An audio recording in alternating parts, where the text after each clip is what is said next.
조용한 기도로 9월 20일 주일 예배 시작하겠습니다. 여호와께 감사하라. 그는 선하시며 그의 인자하심이 영원함이로다. 아멘. 임내 찬송 드리시겠습니다.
교동문 54번입니다. 여호와께서 시온의 포로를 돌려보내실 때 우리는 꿈꾸는 것 같았도다. 그때 우리 입에는 웃음이 가득하고 우리 혀에는 찬양이 찼었도다. 그때 문 나라 가운데서 말하기를 여호와께서 그들을 위하여 큰 일을 행하셨다 하였도다. 여호와께서 우리를 위하여 큰 일을 행하셨으니 우리는 기쁘도다. 여호와여 우리의 포로를 남방 시내들같이 돌려보내소서. 눈물을 흘리며 씨를 뿌리는 자는 기쁨으로 거두리로다. 울며 씨를 뿌리러 나가는 자는 반드시 기쁨으로 그 곡식단을 가지고 돌아오리로다. 아멘. 찬송 218장 들으시겠습니다.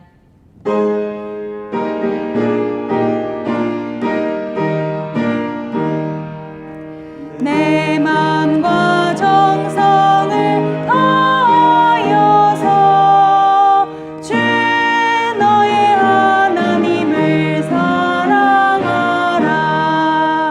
내 몸을 아끼고 사랑하듯 형제와 이웃을 사랑하라. 주께서 우리에게 명하시니 그 명령 따라서 살아가리.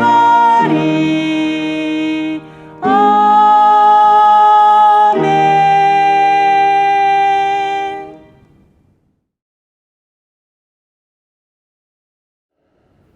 축복의 찬양 함께 드리도록 하겠습니다.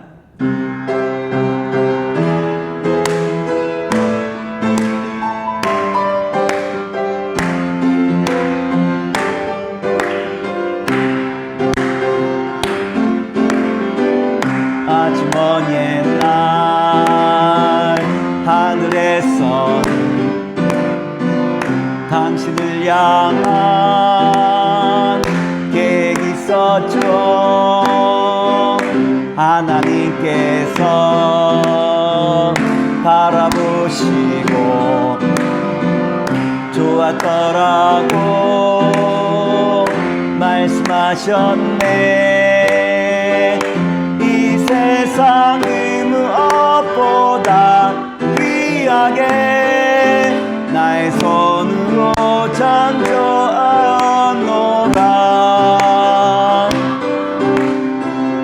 내가 너로 인하여 기뻐하노라.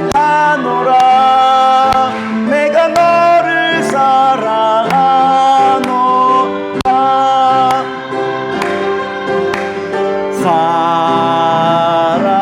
사랑해요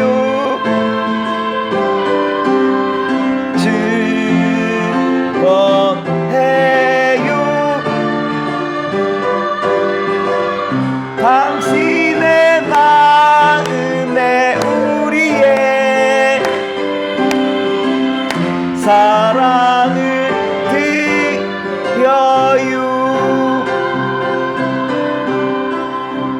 주님의 이름으로 여러분 한 분 한 분을 사랑합니다. 날마다 주님의 축복이 늘 함께 하시기를 다시 한번 기도하겠습니다.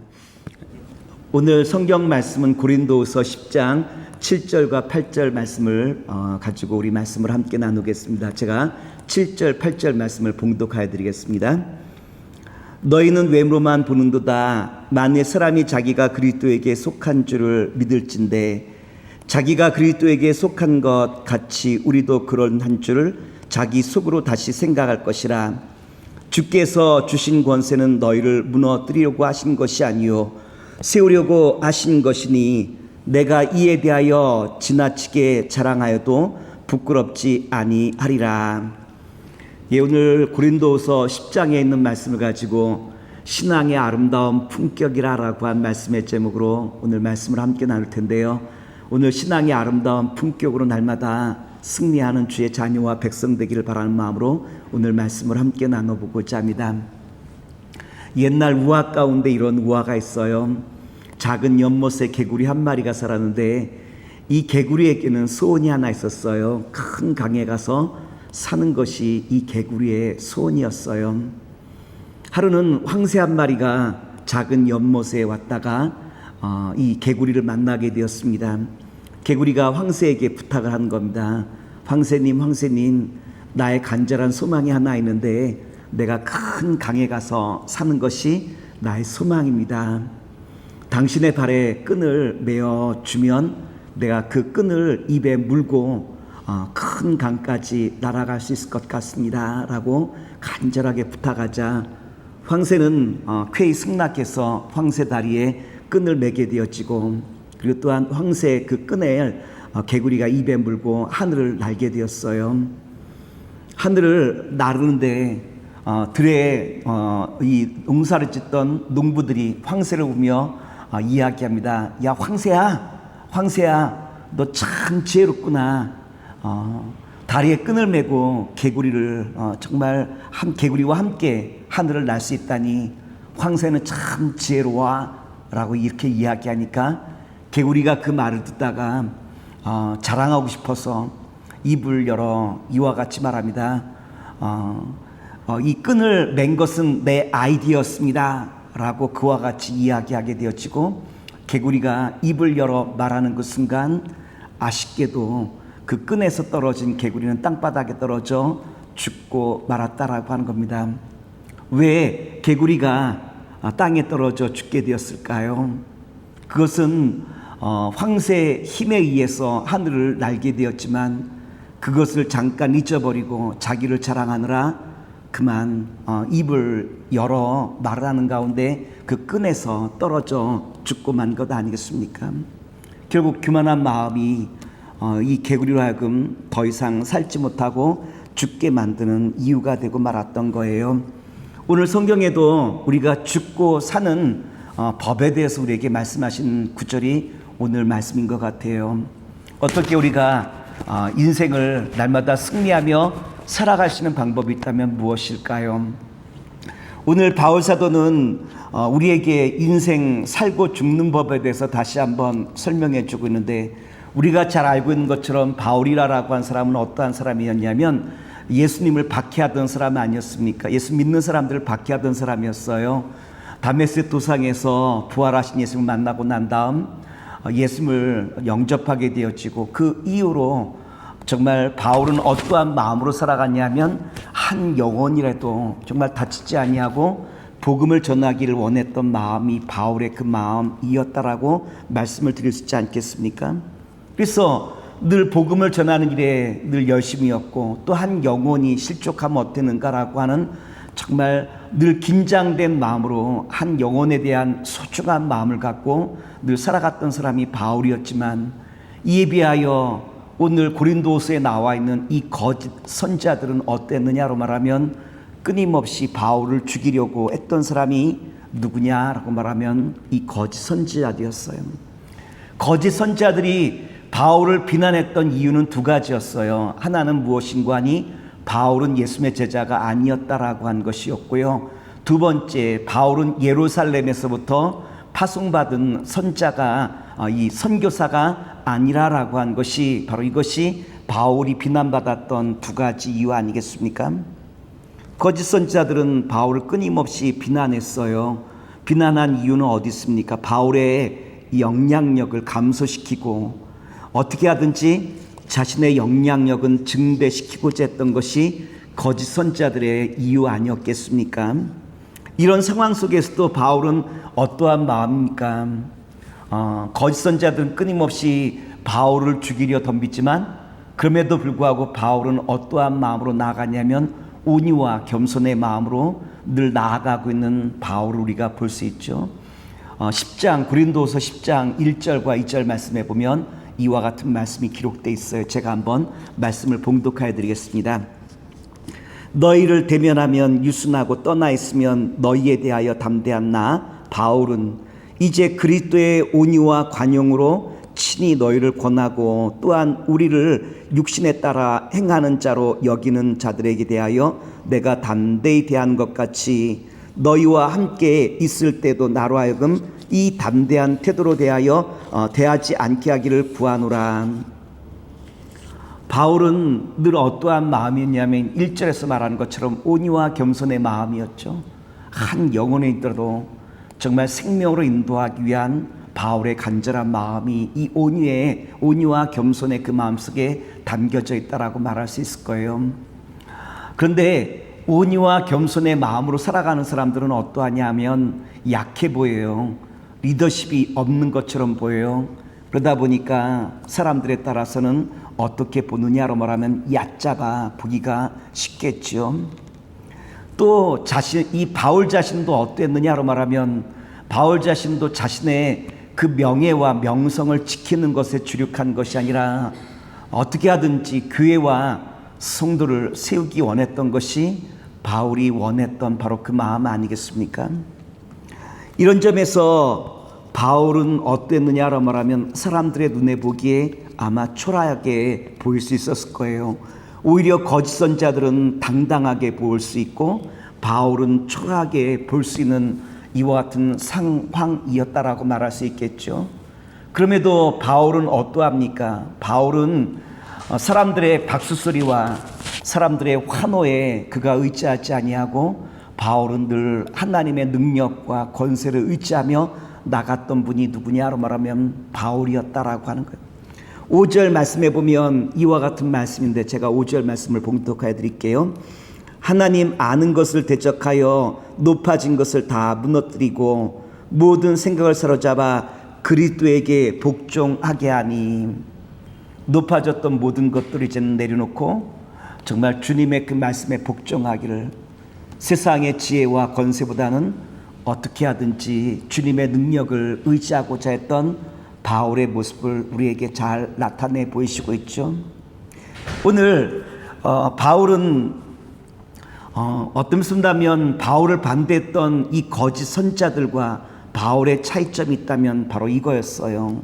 바울은 어떻게 하든지 교회와 성도를 높이는 것이 그의 관심이었다면 거짓 선지자들은 교회와 성도를 높이기보다는 자신의 권위를 끊임없이 높이고자 했던 것이 바로 거짓 선지자들의 목적 아니었겠습니까? 그런데 여러분 결과적으로 누구를 통해서 세상이 변화되어집니까? 하나님의 능력을 의지하였고 어떻게 하든지 교회와 성도를 세우기 위하여 온유와 겸손의 마음으로 나갔던 바울을 통하여 세상이 변화되어지고 놀라운 기적의 역사가 나타났던 것을 우리에게 잘 보여주고 있지 않습니까? 바울은 우리에게 뭐라고 권면하시고 있냐면 이렇게 권면해요. 세상을 변화시킬 수 있는 것은 아름다운 신앙, 아름다운 그 믿음의 신앙이 바로 이것이 우리의 삶을 또한 교회를 변화시키는 능력이 바로 신앙의 아름다운 품격에서부터 나옵니다라는 것을 우리에게 다시 한번 가르쳐 주시고 있다라고 하는 거예요. 사랑하는 믿음의 성도 여러분, 어떻게 세상을 우리가 변화시켜 나갈 수 있을까요? 바울 사도는 우리에게 뭐라고 말씀하시냐면 신앙의 아름다운 그 품격이 세상을 변화시켜 나갈 수 있다라고 다시 그리스도의 계절로 돌아서게 하는 원동력이 여기 있다라고 우리에게 말씀하시고 있는데 신앙의 아름다운 품격이란 무엇일까요? 바울 사도가 첫 번째 말씀하셨던 신앙의 아름다운 품격은 첫째 다른 사람을 존귀히 여기는 바로 이 마음이 아름다운 신앙의 품격이라고 우리에게 말씀해 주시고 있다라고 하는 거예요. 7절의 말씀 보면 이와 같은 말씀이 기록되는데 제가 한번 7절 말씀을 봉독하여 드리겠습니다. 너희는 외모로만 보는도다. 만일 사람이 자기가 그리스도에게 속한 줄을 믿을진대 자기가 그리스도에게 속한 것 같이 우리도 그러한 줄을 자기 속으로 다시 생각할 것이니라. 아멘.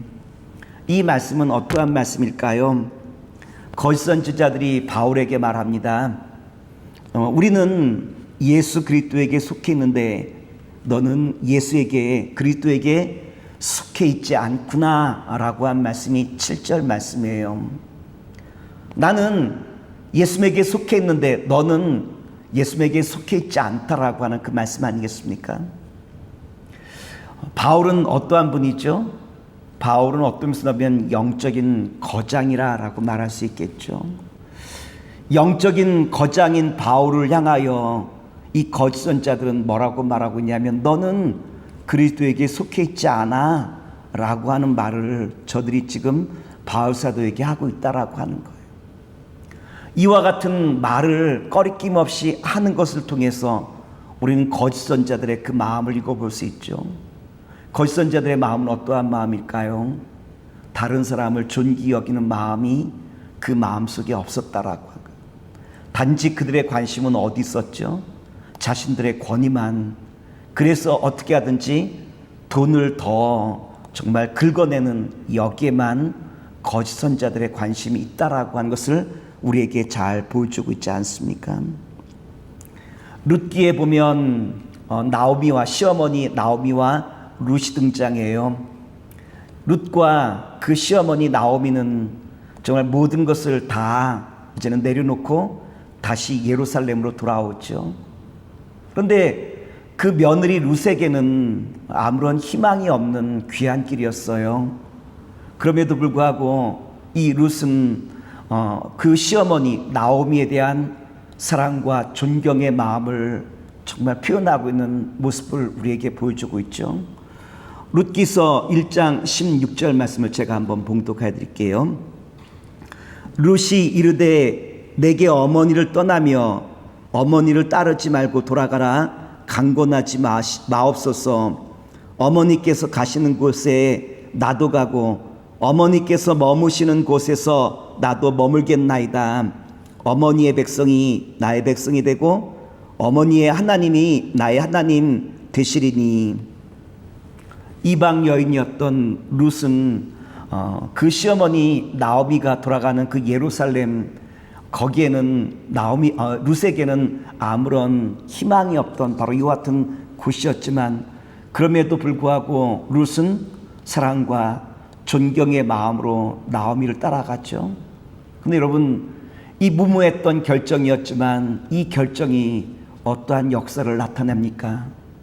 존경의 마음, 사랑의 마음이 보아스를 만나게 되어지고, 그리고 또한 인생 역전을 이루는 놀라운 기적이 이 존경하는 그 마음으로부터 시작되었음을 성경은 우리에게 잘 보여주고 있다라고 하는 거예요. 둘째, 바울 사도는 아름다운 신앙의 품격을 우리에게 말씀하시고 있는데, 두 번째 아름다운 신앙의 품격이란 다른 사람을 날마다 세워주는 바로 이 자리에 서는 것이 신앙의 아름다운 품격이라고 하는 거예요. 다른 사람을 존중하는 것, 또 둘째는 다른 사람을 세우는 것. 8절 말씀을 제가 한번 봉독하여 드리겠습니다.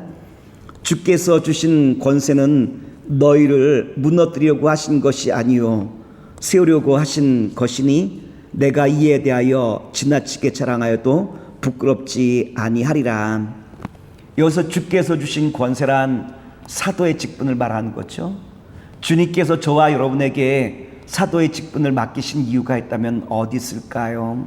주님께서 오늘 저와 여러분을 통하여 성도로 세우신 목적이 있다면 다른 사람을 세우는 바로 그 자리에 저와 여러분이 서 있기를 원하는 것이 주님께서 우리에게 주신 아름다운 신앙의 품격이라고 하는 것 아니겠습니까? 특별히 안디옥 교회 담임자였던 바나바라라고 한 분이 있어요. 이 바나바라라고 한 사람은 어떠한 분이냐면 늘 다른 사람을 세워줄 줄 아는 사람이 이 바나바라고 한 분이었죠. 특별히 안디옥 교회 담임자였던 바나바라라고 한 분은 어떠한 분이었냐면 끊임없이 사람을 세우는 분이었어요. 특별히 성경 사도행전 9장 26절과 27절의 말씀 보면 이와 같은 말씀이 기록되어 있는데요. 사울이 예루살렘에 가서 제자들을 사귀고자 하나 다 두려워하여 그가 제자됨을 믿지 아니하니 바나바가 데리고 사도들에게 가서 그가 길에서 어떻게 주를 보았는지와 주께서 그에게 말씀하신 일과 다메섹에서 그가 어떻게 예수의 이름으로 담대히 말하였는지를 전하니라. 우리가 알고 있는 것처럼 바울 이전에 사울은 어떠한 사람이었느냐로 말하면 믿는 사람들을 끊임없이 박해했던 분이 이 사울이라고 한 분이었죠. 그런데 다메섹으로 가는 도중에 사울이 부활하신 예수를 만나고 난 다음에 마음에 회심하게 되어지고 주님을 영접하게 되었어요. 근데 문제는 바울이 회심했다는 것을 아무도 믿어주는 사람이 없었어요. 예루살렘에 있는 제자들에게 찾아갔지만 제자들이 이 사울을 만나주지 않았죠. 근데 이 사울이었던 이 바울을 믿어준 사람이 누구냐라고 말하면 이 바나바라고 한 분이었어요. 바나바가 사울을 회심한 바울을 데리고 정말 예루살렘 제자들을 만나주고 또한 많은 교회 정말 선지자들과 많은 성도들에게 소개하여 마침내 바울이라고 한 사람이 초대교회에 위대한 업적을 남길 수 있었던 큰 역할을 할 수 있었던 것도 세우는 사람 바울을 통해서 일어났던 기적의 그 역사라고 말씀을 드릴 수 있지 않겠습니까? 성경은 우리에게 뭐라고 말씀하시고 있냐면 다른 사람을 존귀 여기며 다른 사람을 세우는 바로 이와 같은 자리에서 인생 역전의 기적이 나타난다라는 것을 우리에게 늘 말씀 주시고 있다라고 하는 거예요. 우리 믿음의 사람이 날마다 승리하는 길이 있다면 어떻게 승리할 수 있을까요? 존중의 원리와 다른 사람을 세우는 바로 이와 같은 원리를 깨달은 사람을 통하여 주님이 세워주시는 놀라운 기적이 있다라고 하는 것 아니겠습니까? 특별히 마태복음 7장 12절에 보면 주께서 우리에게 주신 황금률이 있어요. 황금률. 그런데 이 황금률이 무엇과 연결되느냐로 말하면 존중의 원리와 주님께서 주신 황금률이 연결되고 있다라고 하는 거예요. 존중하는 사람 그리고 또한 세우는 사람에게 주시는 주님의 축복의 황금률. 그 황금률이 무엇일까요? 마태복음 7장 12절 말씀을 제가 봉독하여 드리겠습니다. 그러므로 무엇이든지 남에게 대접을 받고자 하는 대로 너희도 남을 대접하라. 이것이 율법이요 선지자이라. 아멘.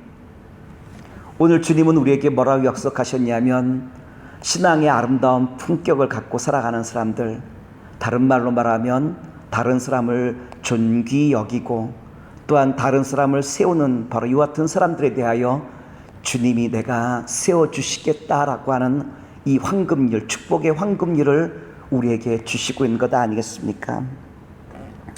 오늘 별것 아닌 것처럼 보이는 이 시대 가운데 주님께서 우리에게 준 이 축복의 황금률이 있다면 사람을 존귀 여기고 또한 다른 사람을 세우는 바로 이와 같은 신앙의 아름다운 품격을 가질 때 주님께서 축복을 주신다라고 약속하신 이 말씀을 우리가 다시 한번 우리 마음에 배우고 새길 수 있기를 기도하겠습니다. 주님의 아름다운 신앙의 인격과 성품을 수해 나갈 수 있는 저와 여러분 되기를 다시 한번 기도하겠습니다. 기도합니다. 사랑의 주님, 오늘 주신 말씀을 우리 마음에 담아 날마다 존귀 여기며 또한 다른 사람을 섬기는 가운데 주님이 나를 세우시는 놀라운 기적이 나타나게 하시옵소서. 예수의 이름으로 감사하며 기도드리나이다. 아멘. 봉헌 찬송 드리시겠습니다.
사업을 많이 하고 나누어 주기를 좋아하며 너그러운 자가 되게 하라.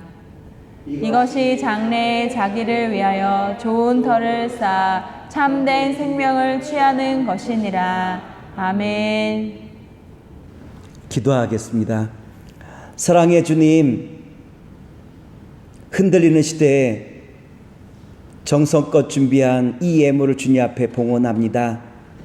주님, 주께서 우리의 모든 삶을 붙들어 주시고 주의 은혜와 능력으로 인도하여 주시옵소서.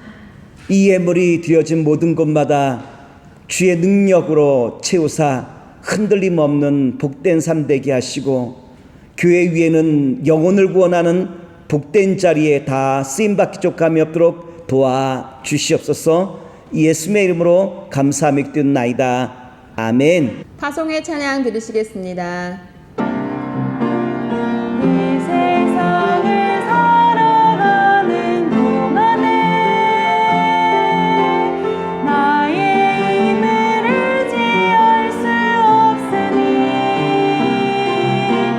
기도하며 낙심하지 말 것을 주께서 참 소망이 되심이라. 하나님의 꿈이 나의 비전이 되고 예수님의 성품이 나의 인격이 되고 성령님의 권능이 나의 능력이 되길 원하고 바라고 기도합니다.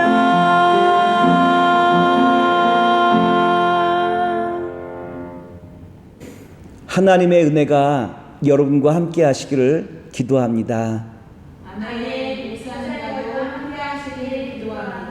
아멘. 기도하겠습니다. 사랑의 주님, 가정에서 또한 교회에서 예배드리는 사랑하는 모든 성도들을 축복하시고 한 주간도 아름다운 신앙의 품격으로 끊임없이 존귀 여기며 다른 사람을 세우는 가운데 주의 역사를 감당할 족함이 없는 주의 거룩한 자녀로 인도하여 주시옵소서. 이제는 우리 주 예수 그리스도의 은혜와 무한하신 아버지 하나님의 사랑하심과 또한 성령님의 교통하심이 예배드리는 사랑하는 모든 성도님들 위해 이제로부터 영원토록 함께 하시기를 간절히 축원하옵나이다. 아멘.